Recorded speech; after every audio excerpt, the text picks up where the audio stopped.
In 2024, global military expenditure reached $2.7 trillion. As geopolitical friction increases, defense spending is scaling aggressively worldwide.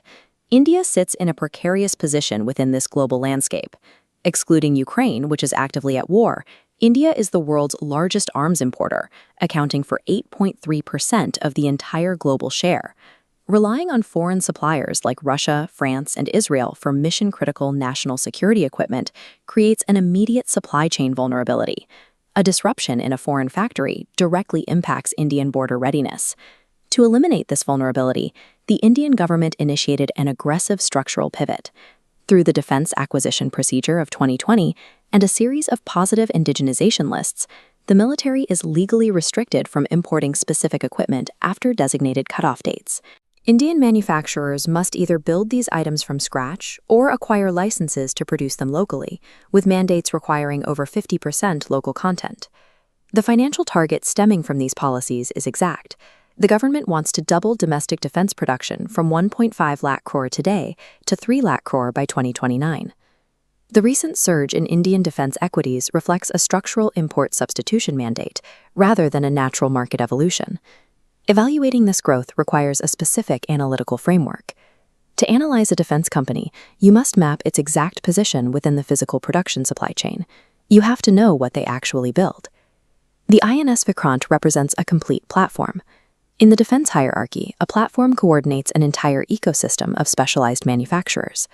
At the foundational base, you have Tier 4 companies. For the Vikrant, companies like SAIL manufactured the specialized warship-grade steel required for the hull. Moving up the chain, we reach Tier 2. These companies build the mission-critical subsystems, the advanced radars, avionics, and communication arrays integrated into the platform. Finally, at Tier 1, companies like Cochin Shipyard act as master integrators. They assemble all raw materials, components, and subsystems into the final warship platform. We translate this into a 4-tier matrix: technology tiers vertically, military verticals horizontally. Tier 1 builders like AHL sit atop with massive but infrequent single-branch contracts. Tier 2 subsystem makers like BEL have smaller orders but highly diversified revenue across multiple military platforms simultaneously. A company's tier position dictates its fundamental risk profile. Tier 1 companies absorb severe single-customer concentration risk. Tier 2 companies mitigate that risk through broad integration across multiple platforms. With the government pushing 3 lakh crore into the domestic market, Tier 2 and Tier 3 companies must decide how they will capture that capital. The first path is IP-led development. Companies like Data Patterns partner early with agencies like DRDO to build technology from the ground up, maintaining ownership of the intellectual property rather than just assembling foreign components. This strategy involves a severe financial trade-off. Ownership of the proprietary tech allows these companies to command gross margins approaching 80%, but development takes years, extending cash conversion cycles to 350 days. The second strategy is upward tier mobility. Indigenization rules force Tier 1 integrators to look for local solutions. Lower-tier companies use this demand to advance their capabilities, moving from supplying basic components to building fully integrated subsystems. On the matrix, we see this as direct upward mobility. Companies aggressively climb the supply chain to secure higher-value contracts. To capture true value in the defense sector, a company must either take on significant balance sheet risk to own the IP or aggressively climb the supply chain to own the integrated system. Companies at the top of the matrix face a different problem. Tier 1 platform builders rely on government capital expenditure, which is notoriously sporadic.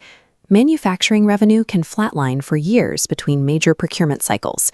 To mitigate this, these companies utilize a third strategy: service diversification through maintenance, repair, and overhaul, or MRO.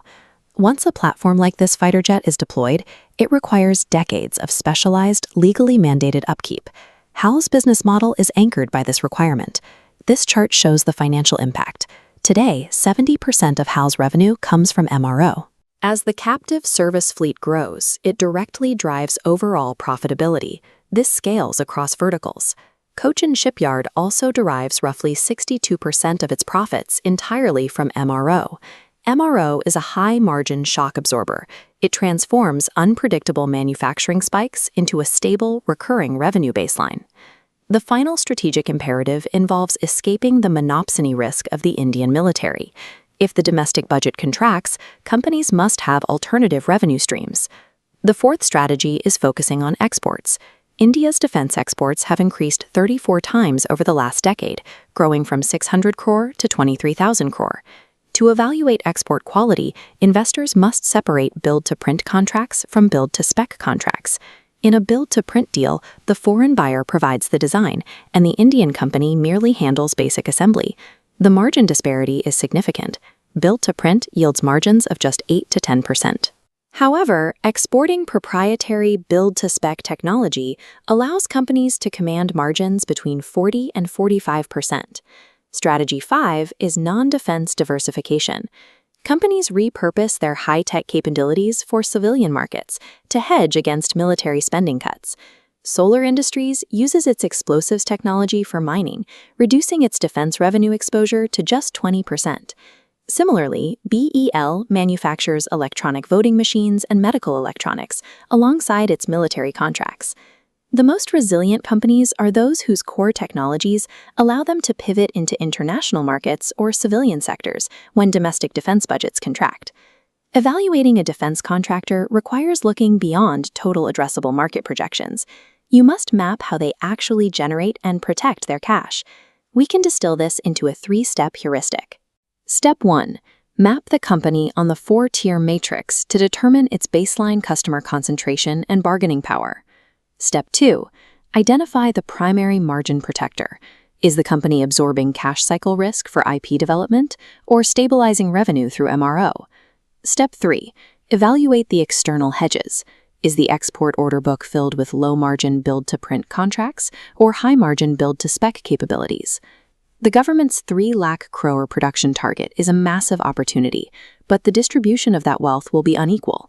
The sector's maturation toward 2029 will reward companies that successfully migrate from sub-tier component manufacturing into diversified IP-owning system integration.